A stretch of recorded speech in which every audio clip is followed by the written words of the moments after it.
Bonjour, je vais vous présenter dans cette vidéo la famille des alcanes. Alors qu'est-ce qu'un alcane? Un alcane, c'est une molécule composée seulement d'atomes de carbone et d'hydrogène. Et ces atomes de carbone et d'hydrogène sont associés par des liaisons simples.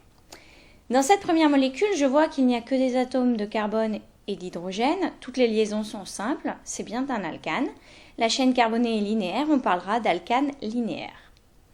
Cette deuxième molécule remplit aussi tous les critères pour être un alcane, la chaîne est ramifiée. Dans ce troisième exemple, la molécule n'est composée que de carbone et d'hydrogène.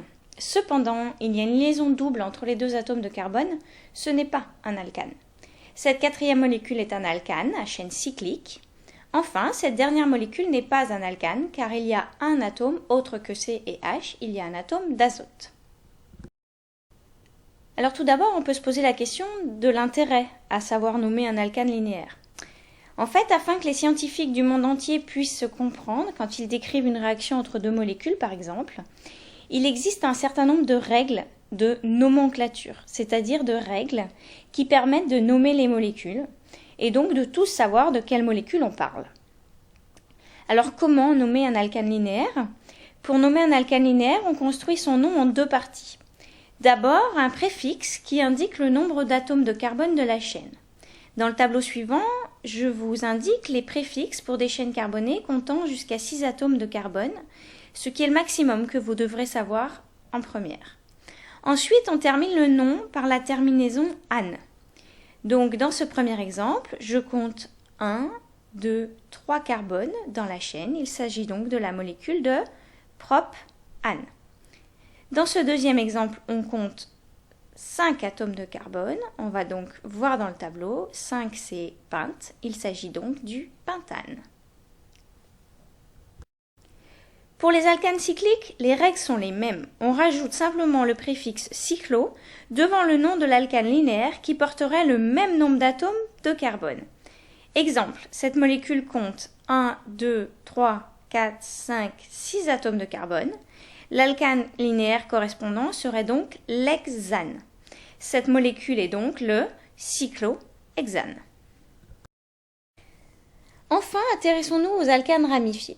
Dans un premier temps, il faut identifier la chaîne principale, c'est-à-dire la chaîne la plus longue et pas forcément la première chaîne qu'on voit, et la nommer comme pour les alcanes linéaires. Dans cet exemple, la chaîne la plus longue est la suivante. Elle compte 4 atomes de carbone. On parlera donc de butane. Ensuite, il faut repérer les ramifications, ce sont les substituants, et numéroter la chaîne afin que les atomes de carbone qui portent les substituants portent les numéros les plus petits possibles. Dans l'exemple précédent, il y a donc deux numérotations possibles. La première que j'ai indiquée tout à l'heure en rouge et cette deuxième numérotation dans l'autre sens en vert. Sur la première numérotation, le substituant entouré en violet est porté par le carbone numéro 3, alors que dans cette deuxième numérotation, il est porté par le carbone numéro 2. On gardera donc cette deuxième numérotation. Ensuite, il faut classer les substituants par ordre alphabétique sans tenir compte des préfixes multiplicatifs éventuels. Dans cet exemple, il n'y a qu'un seul constituant. Nous ne sommes donc pas concernés par cette précaution.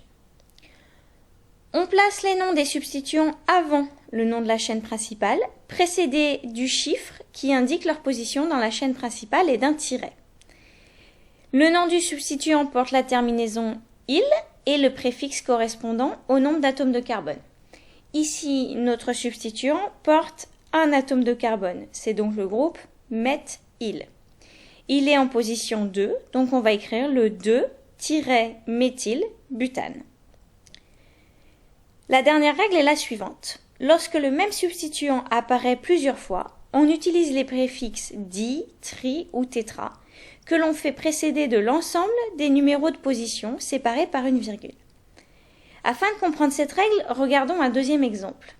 J'ai la même molécule que tout à l'heure, mais j'ai placé un deuxième substituant identique au précédent et sur le même carbone. Il y a donc deux groupements méthyle, on parle de diméthyle. De plus, il faut préciser leur position à tous les deux, donc on donne le nom de 2,2-diméthylbutane. Si j'avais placé ce deuxième groupement méthyle sur le troisième carbone, On parlerait alors de 2,3-diméthylbutane. Je vous invite à re-regarder cette vidéo autant de fois que nécessaire pour bien comprendre et je vous dis à bientôt.